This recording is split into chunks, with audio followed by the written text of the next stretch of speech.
Braves gens, bonsoir et bienvenue pour une nouvelle horrifique histoire.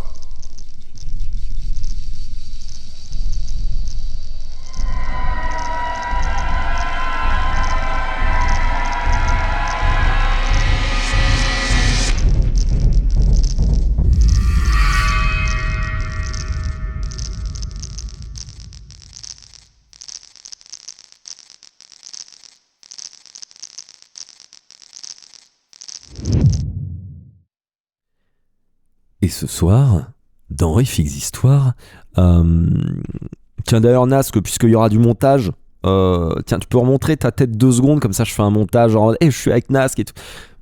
Ouais, on triche un peu, voilà. On va la refaire. Et ce soir, je serai, c'est très naturel, aucun montage évidemment, je serai accompagné de Nasque. Bonsoir Nasque. Bonsoir. Très naturel, qui va nous Acteur faire, studio. voilà, qui va nous faire une illustration en 3D. Voilà. Évidemment, tout ça Eh sera. bien, bonne lecture. Merci. Merci Hein. beaucoup. Et nommé pour le nouvel Oscar. Ah bah là on. Ah, c'est ça. Là il y a compète hein, entre toi et moi, je sais pas lequel joue le pire. Je sais pas, ouais. Voilà, terrible. Hein. Ce soir donc, comme je disais, je vais vous lire donc Matière grise, une nouvelle de Stephen King, traduite de l'américain par Loris Muraille et Nathalie Zimmerman. Et sur ce, braves gens, bonne écoute.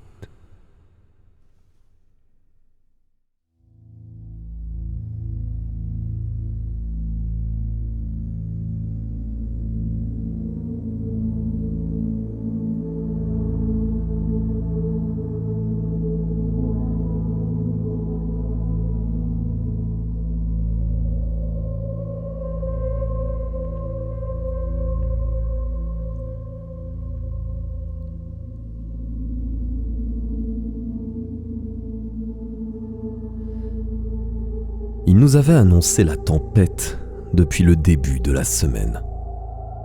Et c'est jeudi qu'elle nous est tombée dessus, une vraie tornade avec des pointes de force 9 vers 4h de l'après-midi.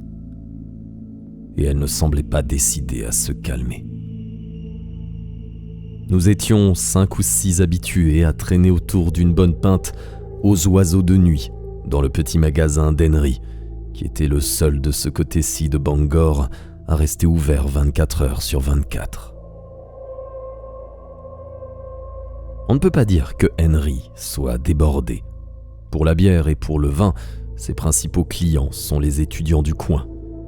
Mais il s'en tire et nous permet à nous autres, les vieux gâteux qui vivons au crochet des cotisants, de nous retrouver pour échanger des considérations sur les derniers décès en date ou sur la façon dont le monde court à sa perte.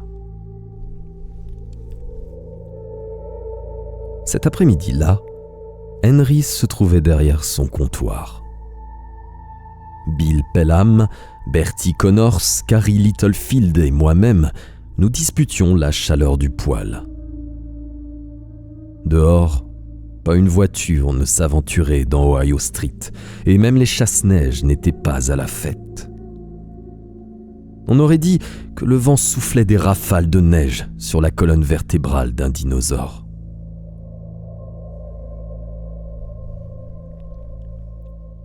Henry n'avait vu que 3 clients de tout l'après-midi. Enfin, si vous comptez Eddie l'aveugle. Eddie a environ 70 ans, et on ne peut pas dire qu'il soit vraiment aveugle.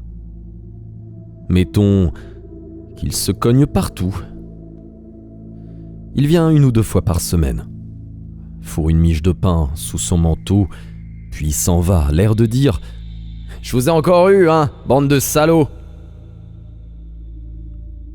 Une fois, Bertie a demandé à Henry pourquoi il n'avait jamais fait cesser ce manège.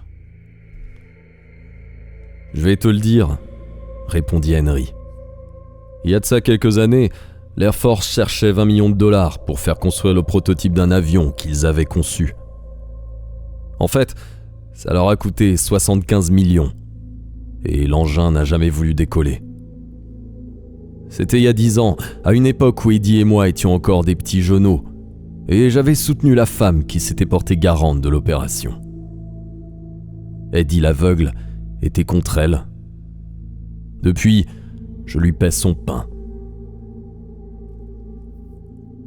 Bertie n'eut pas l'air d'avoir bien saisi l'histoire, mais il s'assit pour méditer là-dessus.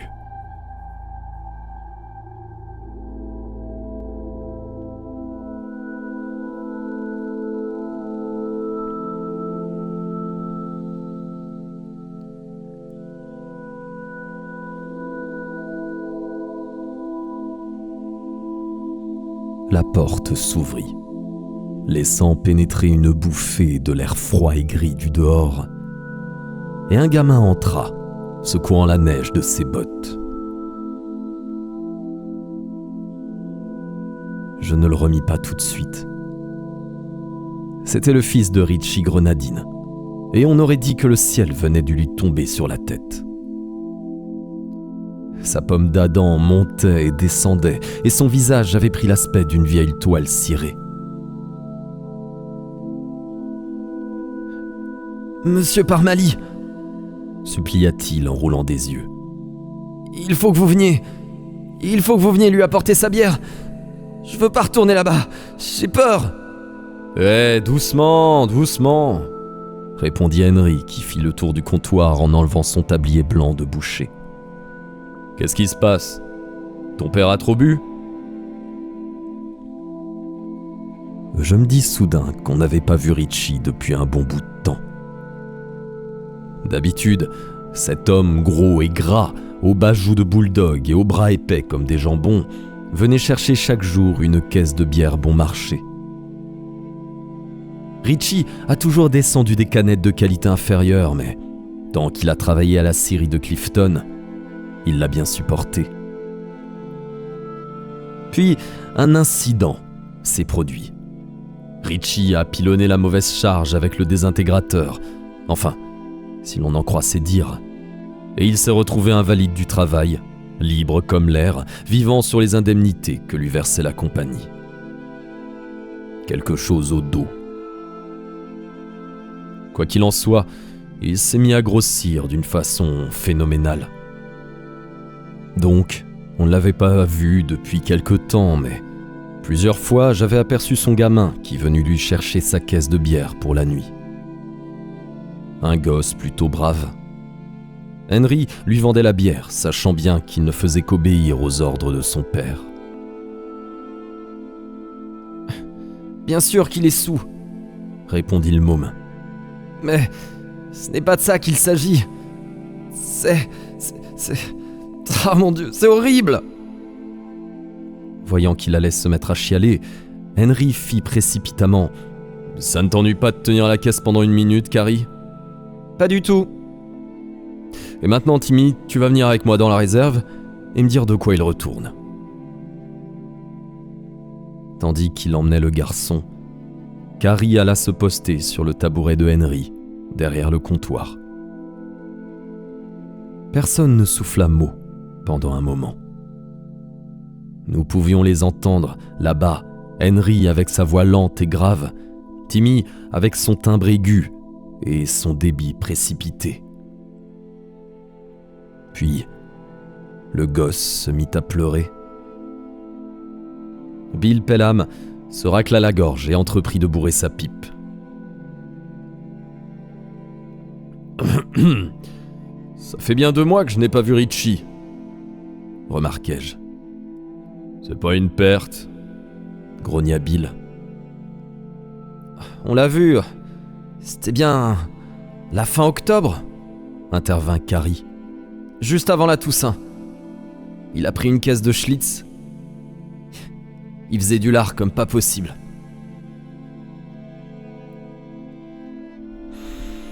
Il n'y avait pas grand-chose d'autre à dire.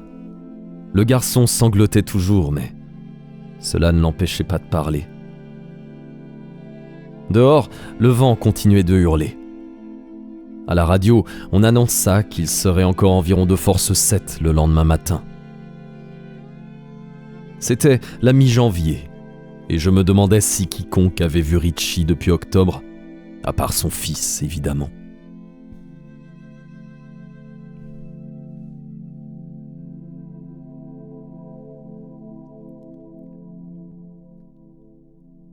La discussion se prolongea encore un peu. Puis Henry réapparut en compagnie du gamin. Timmy avait ôté son manteau, mais Henry avait enfilé le sien. Le garçon se grattait la poitrine, comme on le fait quand le moment le plus pénible est passé. Mais ses yeux étaient rouges et, quand il nous faisait face, il baissait la tête. Henry paraissait préoccupé.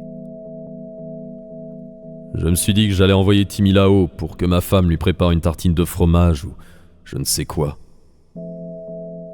Dites, vous autres, il y en a bien 2 qui vont m'accompagner chez Richie. Timmy dit qu'il réclame de la bière. Il m'a réglé. Henry tenta de sourire, mais le moment ne s'y prêtait guère, et il laissa vite tomber. « Mais oui, bien sûr !» fit Bertie. « Qu'est-ce que tu veux comme bière ? Je vais la chercher !»« Prends de la Rose suprême !» répondit Henry. « J'en ai quelques caisses en promotion dans la réserve. » Je me levai aussi. Bertie et moi étions désignés d'office. L'arthrite de Carrie le fait trop souffrir par un temps pareil, et Bill Pelham ne peut plus guère se servir de son bras droit.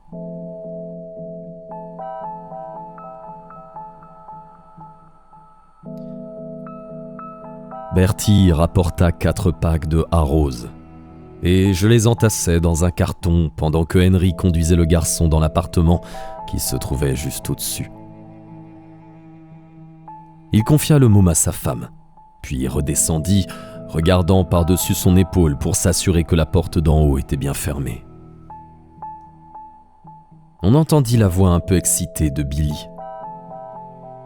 « Qu'est-ce qui se passe ? Est-ce que Richie a tabassé son gamin ?»« Non, » répondit Henry. « Je préfère rien dire maintenant. C'est une histoire de fou. Mais je vais vous montrer quelque chose. L'argent qu'il a donné à Timmy pour la bière. »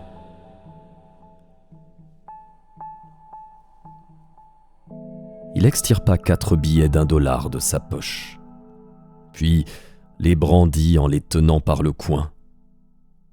Et ça se comprenait. Ils étaient couverts d'une mousse grisâtre, semblable à l'écume qui se forme sur la confiture pendant la cuisson. Il les posa sur le comptoir avec un drôle de sourire. Puis dit à Carrie : « Ne laisse personne y toucher, pas même s'il n'y a que la moitié à garder dans ce que m'a raconté le gamin. » Il alla se laver les mains dans l'évier, qui se trouvait près du comptoir où il découpait la viande. Je m'emmitouflai dans mon caban et passai une écharpe. Ça ne valait pas la peine de prendre une voiture. Richie vivait dans un appartement tout en bas de Curve Street, c'est-à-dire aussi près que faire se peut. De plus, c'était le dernier endroit à être dégagé par les chasse-neige.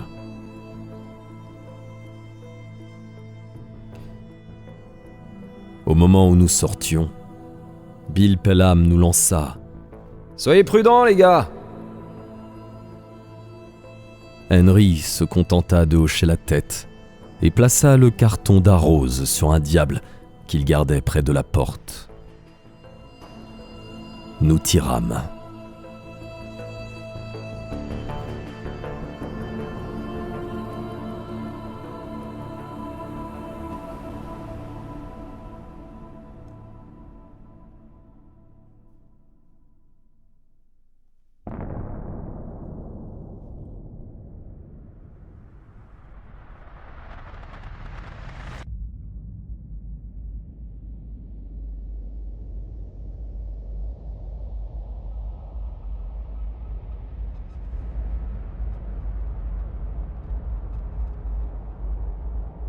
The Atomic Bomb. The Atomic Bomb. The Atomic Bomb.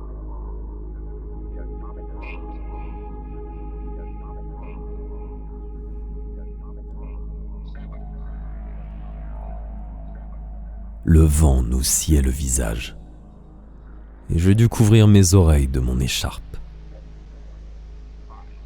Nous fîmes une pause sur le pas de la porte pour permettre à Bertie de tirer sur ses gants. Voyant la grimace de souffrance qui crispait ses traits, je sus ce qu'il ressentait. Skier toute la journée et conduire ces satanés autoneige pendant la moitié de la nuit, c'était bon pour la jeunesse. Mais quand vous arriviez à plus de 70 ans sans pouvoir remettre un coup de lubrifiant sur les articulations, vous ne sentiez plus que ce vent de nord-est qui vous étreignait le cœur.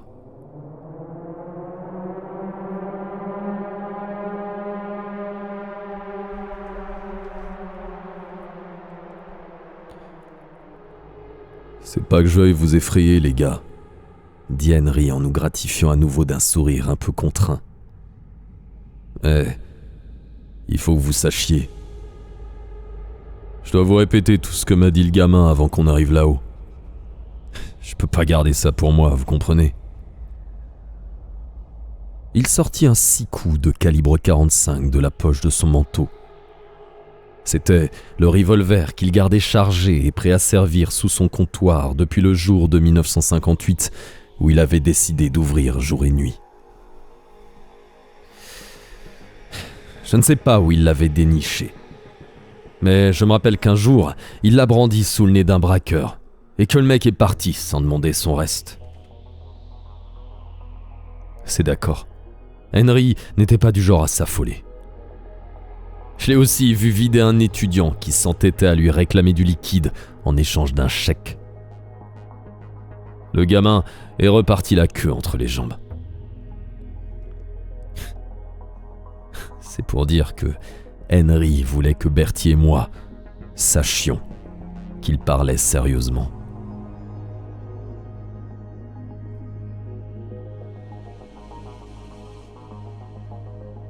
Nous avançâmes, le vent nous courbant comme des lavandières. Tandis que Henry, qui tirait le diable, nous répétait ce que le garçon lui avait raconté.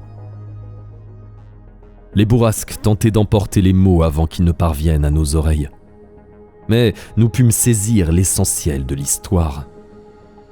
Plus, en tout cas, que nous ne l'eussions souhaité.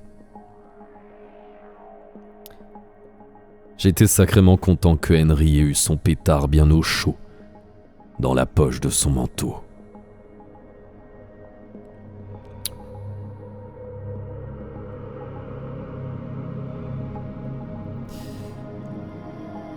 D'après le gosse, c'était à cause de la bière. Vous savez, on peut toujours tomber sur une boîte pourrie. De la bière éventée, malodorante ou verte, comme la pisse d'un singe. Une fois, un type m'a dit qu'il suffisait d'un minuscule petit trou pour laisser entrer les bactéries qui sont responsables de ce résultat dégoûtant. Même si le trou est minuscule au point que la bière ne s'écoule pas, les bactéries peuvent entrer. Et la bière fait les délices de ces bestioles.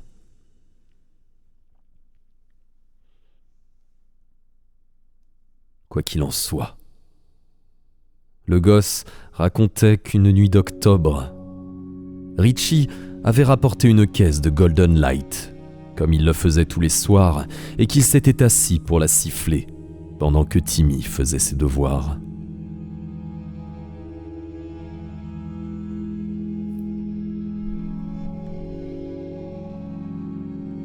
Timmy allait se mettre au lit, lorsqu'il entendit son père s'exclamer « Bon Dieu, c'est dégueulasse !»«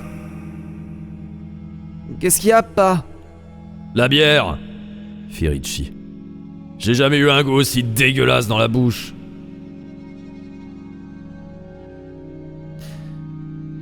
La plupart des gens se demanderont pourquoi diable il a bu sa bière si elle avait un goût aussi épouvantable. Mais je leur répondrai qu'ils n'ont sans doute jamais vu Richie Grenadine à l'œuvre. Un après-midi où j'étais descendu à Wally's Spa, je l'ai vu gagner le pari le plus incroyable auquel j'ai jamais assisté. Il avait assuré à un type qu'il pouvait descendre 20 bocs de bière en 1 minute. Personne d'ici n'aurait relevé le défi, mais ce représentant de Montpellier allongea un billet de $20 et Richie couvrit l'enjeu. Il finit le 20e avec 7 secondes d'avance. Mais le moins qu'on puisse dire, c'est que quand il est sorti, il y avait du vent dans les voiles.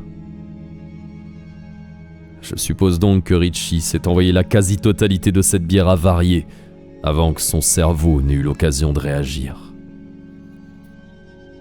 « Oh, je vais dégueuler. Regarde ailleurs !»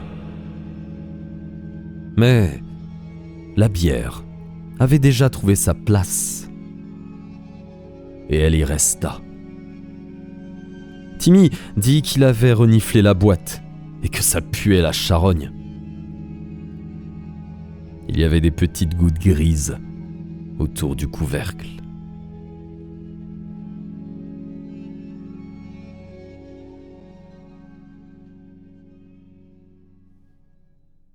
Deux jours plus tard, le gosse revient de l'école et trouve Richie en train de regarder le mélo de l'après-midi à la télé.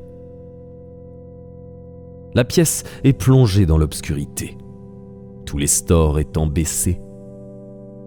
« Qu'est-ce qui se passe ?» demande Timmy, car son père rentre rarement avant 9h. « Je regarde la télé. J'avais pas envie de sortir aujourd'hui. » Timmy allume la lumière au-dessus de l'évier. Aussitôt, Richie se met à gueuler « Éteins-moi cette putain de lampe !» Alors, Timmy a éteint sans même lui demander comment il allait se débrouiller pour faire ses devoirs dans le noir. Quand Richie est de cette humeur, mieux vaut le laisser tranquille. Va plutôt me chercher une caisse de bière. L'argent est sur la table. Quand le gamin revient, son père est toujours assis dans l'obscurité. Seulement maintenant, il fait nuit aussi dehors, et la télé est éteinte. Timmy commence à avoir la trouille. Bon, comme n'importe qui à sa place. Rien qu'un appartement sombre, et votre père affalé dans un coin, comme un gros tas. Donc, il pose la bière sur la table, sachant que quand Richie la boit trop froide, ça lui fait comme une barre au front. Et c'est en s'approchant de son vieux qu'il commence à remarquer une sorte d'odeur de pourriture, un peu comme celle d'un bout de fromage qu'on aurait laissé traîner sur le comptoir pendant tout le week-end. Mais le gamin ne pipe pas mot, car de toute façon, le vieil homme n'a jamais été un maniaque de la propreté. Au lieu de ça, il va dans sa chambre, ferme la porte et se met à ses devoirs. Au bout d'un moment, il entend que Richie a rallumé la télé, puis qu'il fait claquer la languette de sa première boîte de la soirée.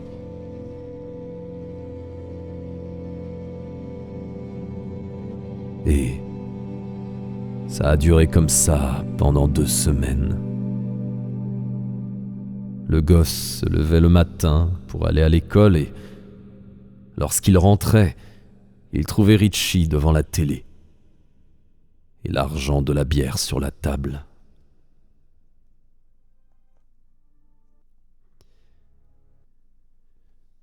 L'appartement empestait de plus en plus. Richie ne supportait plus que les stores soient levés et, à partir de la mi-novembre, il empêcha Timmy d'étudier dans sa chambre. Il disait que la lumière passait sous la porte. C'est comme ça que Timmy a pris l'habitude d'émigrer chez un camarade qui habitait dans le même pâté de maison, tous les soirs, après avoir apporté la bière à son père. Puis, un jour où Timmy rentrait de l'école, il était 4 heures et il faisait déjà presque nuit dehors. Richie lui dit « Allume la lumière ». Le gamin fait ce qu'on lui dit, et voilà que Richie est emmitouflé des pieds à la tête dans une couverture. « Regarde !» fait Richie. Et une de ses mains se faufile hors de la couverture. Seulement, c'était pas exactement une main. Quelque chose de gris. C'était tout ce que le gamin avait réussi à dire à Henry. Ça ne ressemblait absolument plus à une main. Une grosse masse grise. Voilà ce que c'était.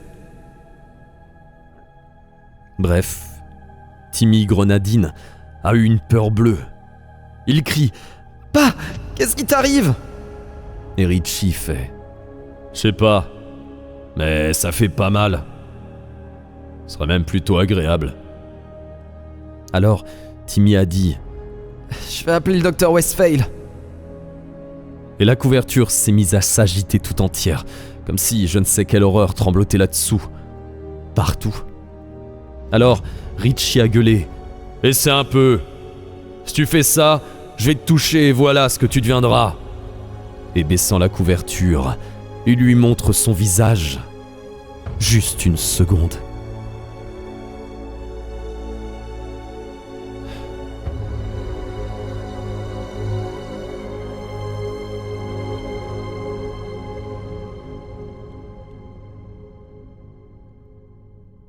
À ce point du récit, nous parvînmes au croisement de Harlow et de Curve Street.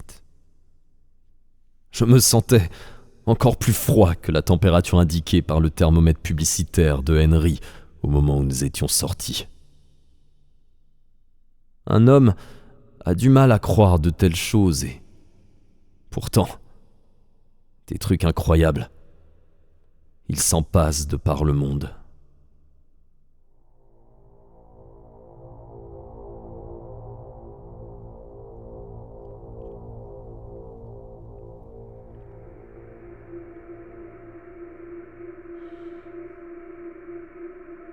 Nous nous arrêtâmes un instant au carrefour, en dépit du vent qui balayait la rue. « Et alors, qu'est-ce qu'il a vu ?» demanda Bertie.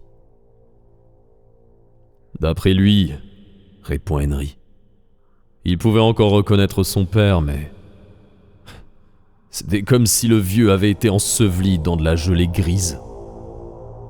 Une vraie bouillie. Il a dit que ses vêtements étaient collés sur et sous sa peau, comme s'ils avaient fondu dans sa chair. « Seigneur Jésus !» s'exclama Bertie. Ensuite, il a remonté la couverture et a braillé au gamin de fermer la lumière. « C'est devenu un vrai champignon, dis-je. »« Ouais, » approuva Henry. « Quelque chose comme ça. »« Garde ton revolver sous la main, » lui conseilla Bertie. « Ouais, j'y veillerai. »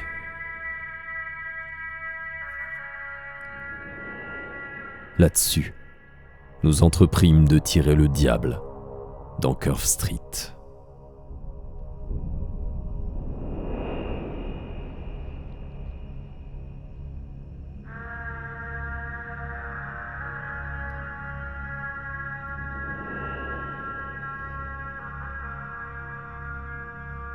L'immeuble dans lequel Richie Grenadine avait son appartement était situé presque en haut de la colline. C'était l'un de ces gros monstres victoriens, tels qu'en construisirent les rois de la pâte à papier à la fin du siècle dernier. Depuis, ils ont tous été transformés en maisons de rapport. Quand Bertie eut repris son souffle, il nous dit que Richie habitait au 3e étage, sous ce pignon qui saillait comme un gros sourcil. J'en profitais pour demander à Henry ce qui était arrivé au gamin après ça.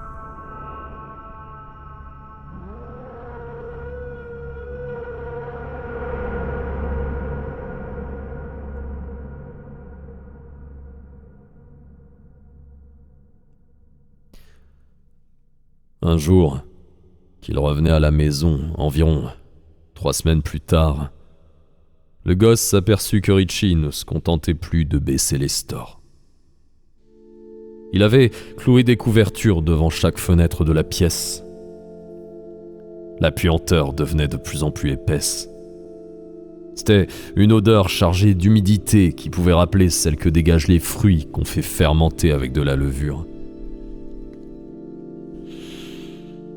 À peu près une semaine plus tard, Richie a demandé au gamin de lui mettre sa bière à tiédir sur le poêle. Je vous laisse imaginer le tableau. Ce gosse livré à lui-même dans l'appartement avec son père qui se transforme en... en je sais pas quoi.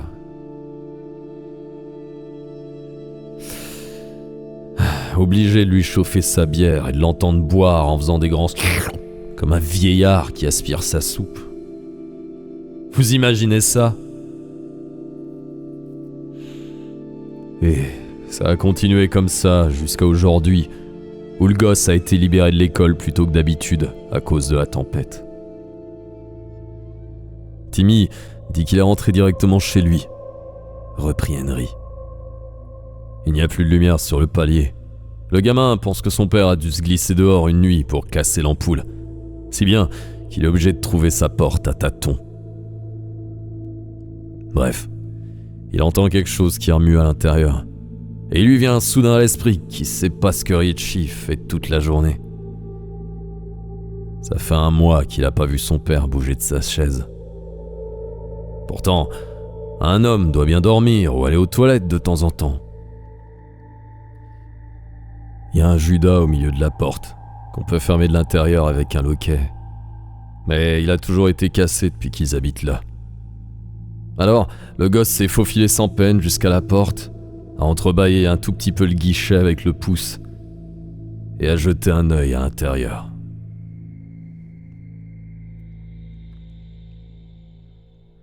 Nous étions maintenant parvenus au bas des marches, et l'immeuble se profilait devant nous tel un visage long et grimaçant, avec les fenêtres du 3e étage en guise d'yeux. Je levai la tête et, de fait, ces 2 fenêtres étaient noires comme du charbon.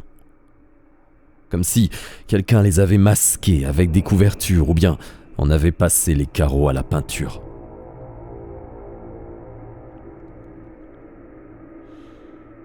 Il lui a fallu 1 minute pour que ses yeux s'habituent à l'obscurité. Alors, il a vu une énorme masse grise, sans le moindre rapport avec un homme, qui rampait sur le sol, laissant derrière elle une traînée grisâtre et visqueuse. Puis, un bras s'est extirpé de ce tas. Enfin, quelque chose qui pouvait passer pour un bras. Et il a arraché l'une des lattes de la cloison. Il en a sorti un chat. Henry s'interrompit une seconde. Bertie se battait les flancs pour lutter contre le froid sibérien qui régnait dans la rue. Mais aucun d'entre nous ne se sentait encore prêt à monter. Un chat mort, reprit Henry. Putréfié. Timmy a dit qu'il avait l'air tout gonflé et que des petites bestioles blanches grouillaient dessus. Tais-toi, fit Bertie. Tais-toi, pour l'amour de Dieu! Et puis son père l'a mangé. J'essayais de ravaler le goût de fiel qui m'était monté à la bouche. C'est à ce moment-là que Timmy s'est enfui, acheva Henry. Je crois pas que je vais grimper là-haut, fit Bertie. Henry ne fit pas de commentaire, se contentant de nous regarder, Bertie, puis moi, puis encore Bertie. Nous ferions mieux d'y aller, fis-je. Nous avons la bière de Richie.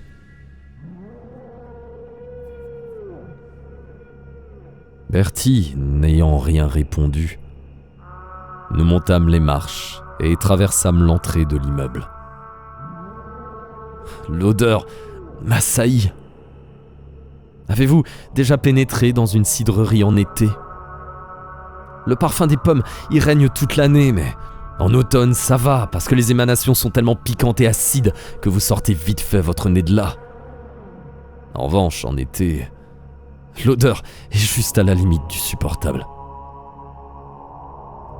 Ici, c'était comme ça, mais en légèrement pire. Le rez-de-chaussée était éclairé par une lueur jaunâtre emprisonnée dans du verre dépoli, maigre comme du petit lait. Ensuite, les marches se perdaient dans l'obscurité. Henry redressa le diable et, tandis qu'il déchargeait la caisse de bière, j'appuyais sur le bouton de la minuterie pour éclairer les étages. L'ampoule du deuxième était morte, comme l'avait affirmé le garçon. « Je monte la bière !» dit Bertie d'une voix tremblante. « Toi, tu t'occupes du revolver. » Henry ne discuta pas. Il sortit l'arme de sa poche et nous montâmes les escaliers. Henry le premier et Bertie fermant la marche avec sa caisse dans les bras. Comme nous approchions du second étage, la puanteur se fit carrément intolérable. Derrière l'odeur de pommes pourries ayant fermenté, en était apparue une autre, plus nauséabonde encore.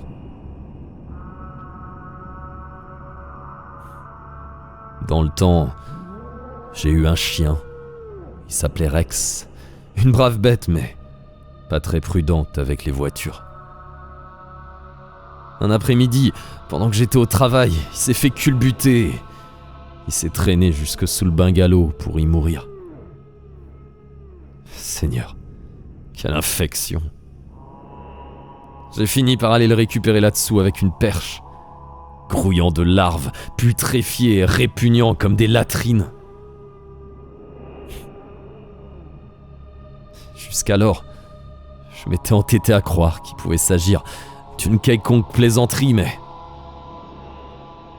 cette fois-ci, je dus renoncer à cette idée. Bon sang, mais comment se fait-il que les voisins ne viennent pas se plaindre ? M'étonnai-je. Quels voisins ? Demanda Henry. Je jetai un coup d'œil autour de moi et remarquai qu'une couche de poussière recouvrait tout le palier. Toutes les portes du second étage paraissaient condamnées. Je me demande qui est le propriétaire, fit Bertie en se soulageant du poids de la caisse sur le pilastre de la rampe, le temps de reprendre son souffle. Ghetto ? Je suis étonné qu'il n'ait pas déjà foutu dehors. Qui voudrait grimper ici pour le vider ? Demanda Henry. Toi ? Bertie n'insista pas. Les marches qui menaient au troisième étage étaient plus étroites et plus raides que les précédentes. Et il faisait de plus en plus chaud. On aurait dit que tous les radiateurs du troisième cognaient et gargouillaient. Mes tripes commençaient à faire des nœuds, tant l'odeur devenait insupportable.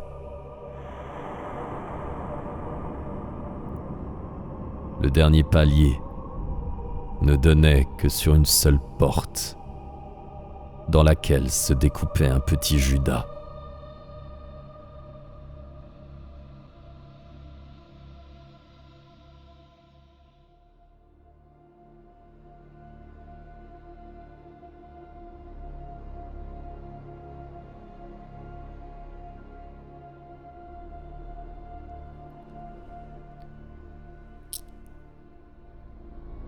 Les marches qui menaient au troisième étage étaient plus étroites et plus raides que les précédentes. Et il faisait de plus en plus chaud. On aurait dit que tous les radiateurs du troisième cognaient et gargouillaient, Mes tripes commençaient à faire des nœuds tant l'odeur devenait insoutenable. Le dernier palier ne donnait que sur une seule porte dans laquelle se découpait un petit Judas. Bertie ne put réprimer un petit cri de dégoût, puis chuchota. « Ah, regarde sur quoi on marche !» Je baissai les yeux et aperçus la matière visqueuse qui s'était répandue en petites flaques sur le sol. Il y avait sans doute eu un tapis autrefois, mais cette substance grise l'avait complètement bouffé. Henry s'approcha de la porte et nous l'imitâmes. Je ne sais pas comment se sentait Bertie, mais moi, je tremblais dans ma culotte. En tout cas, Henry n'a pas hésité une seconde. Il leva son revolver et cogna à la porte avec la crosse. « Richie » appela-t-il. Sa voix ne trahissait pas la moindre peur, bien que son visage fût pâle comme la mort. « C'est Henry Parmalee. Tu sais, aux oiseaux de nuit. Je t'apporte ta bière. » Il n'y eut pas de réponse pendant peut-être une minute. Puis, une voix fit. « Où est Timmy? Où est mon fils ?» J'ai failli m'enfuir à ce moment-là. Cette voix n'avait plus rien d'humain. Elle était étrange, basse et glougloutante, comme si celui qui parlait avait la bouche pleine de sein doux. « Il est au magasin, » répondit Henry. « Il a besoin d'un repas convenable. Ce gosse n'a plus que la peau sur les os, Richie. »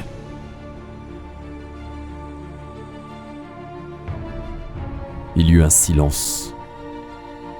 Puis d'horribles bruits de succion, évoquant le pas d'un homme chaussé de bottes de caoutchouc, marchant dans la boue. Une voix d'outre-tombe se fit entendre de l'autre côté de la porte. « Ouvre la porte et pousse cette bière à l'intérieur !» fit-elle. « Mais faut que tu arraches toutes les languettes des boîtes, parce que je peux pas. » « Une seconde, » dit Henry. « À quoi tu ressembles, Richie, là-dedans ?»« T'occupe !» répondit la voix qui frémissait d'une écœurante impatience. « Envoie la bière et tire-toi !» T'as mieux que des chats crevés à bouffer, hein, maintenant, dit Henry d'un ton empreint de tristesse. Il ne tenait plus le revolver par le canon. Maintenant, c'était du sérieux.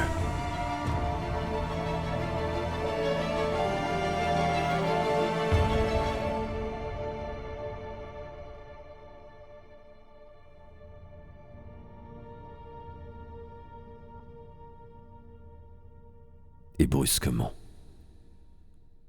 j'aboutis aux conclusions auxquelles Henry était déjà parvenu.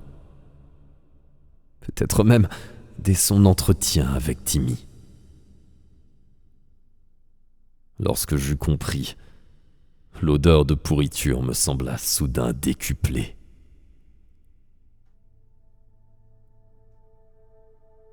Au cours des 3 dernières semaines, on avait signalé en ville la disparition de 2 jeunes filles et d'un vieil ivrogne qui avait ses habitudes à l'armée du salut. Chaque fois, après la tombée de la nuit. « Envoie la bière, ou je vais la chercher !» menaça la voix. Henry nous fit signe de reculer. « Je crois bien qu'il va falloir, Richie. » Il arma son revolver. Il ne se passa plus rien pendant un bon moment. À la vérité, je commençais à croire que ça en resterait là.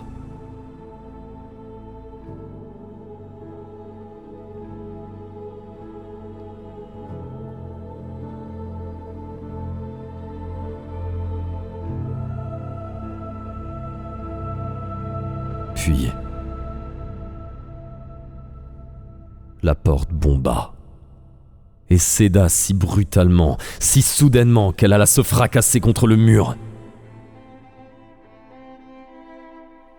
Richie apparut. C'était une seconde. Juste une seconde avant que Bertie et moi ne nous mettions à dévaler les escaliers 4 à 4 comme des écoliers. Nous nous retrouvâmes dans la neige, trébuchant et dérapant.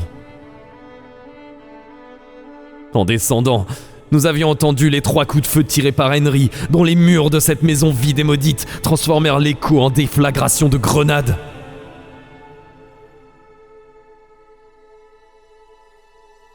Je me souviens de ce que nous avons vu pendant cette fraction de seconde, jusqu'à la fin de ma vie. Enfin, de ce qu'il en reste. C'était comme une énorme montagne de gelée grise, de la gelée qui aurait pris forme humaine et laissé derrière elle une traînée visqueuse. Mais ce n'était pas le pire. Aplati, jaunâtre et sauvage, ses yeux ne reflétaient plus la moindre humanité. Seulement maintenant, il en avait 4, et juste entre les 2 paires d'yeux se trouvait un filament blanc qui laissait entrevoir une sorte de chair rose et palpitante. On aurait dit l'entaille ouverte par le couteau dans le ventre d'un porc.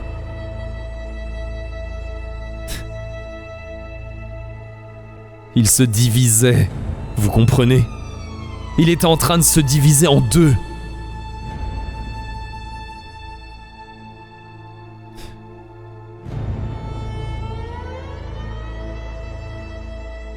Bertie et moi retournâmes au magasin sans échanger le moindre mot. Je ne sais pas ce qu'étaient ses pensées, mais je sais bien ce qui obsédait les miennes. La table de multiplication. 2 x 2 font 4. 2 x 4, 8. 2 x 8, 16. 2 x 16. Quand nous arrivâmes, Carrie et Bill Pelham se levèrent précipitamment et nous assaillirent de questions. Mais nous ne sentions pas le cœur de répondre. Nous nous contentâmes de tourner en rond, guettant si Henry apparaissait dehors sur la neige.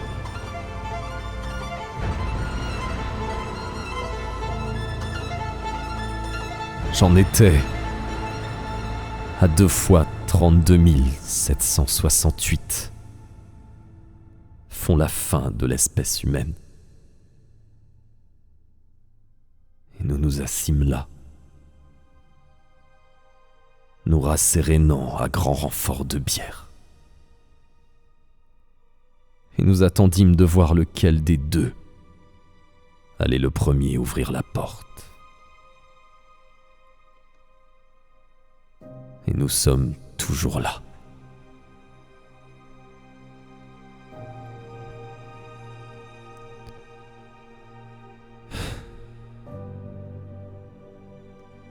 Pourvu que ce soit Henry.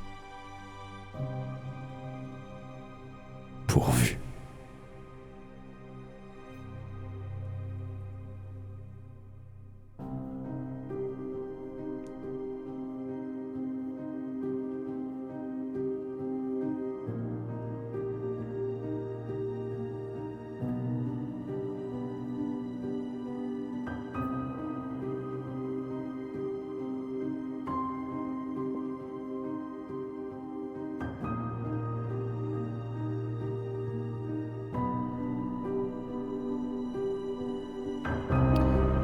Et voilà qui signe la fin de l'histoire.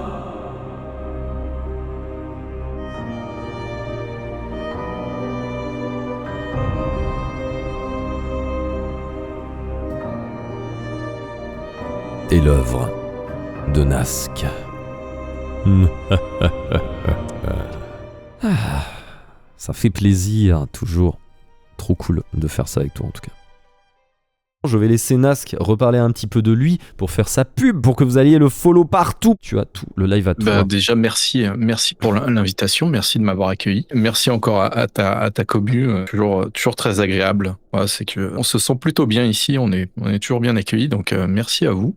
Et voilà quoi, donc moi je pense que je reviendrai. N'hésitez pas à me suivre, voilà, sur Insta. J'ai gagné des followers sur Twitch aujourd'hui et sur Insta, donc du coup c'est que ça fonctionne bien. Nice. Voilà, c'est toujours un plaisir de faire des illustrations en live dans un temps imparti très serré. Donc c'est toujours un petit challenge, donc c'est cool. Et puis ça permet de changer du quotidien, de faire des illustrations un peu plus longues, etc. Voilà, donc je suis pas mécontent du résultat, donc c'est cool, mais c'est surtout le plaisir de faire. Parce que voilà, c'est là-dessus que je me base principalement maintenant. Sur ce, voilà. Merci beaucoup encore Nask. Ben, merci à toi, merci à vous.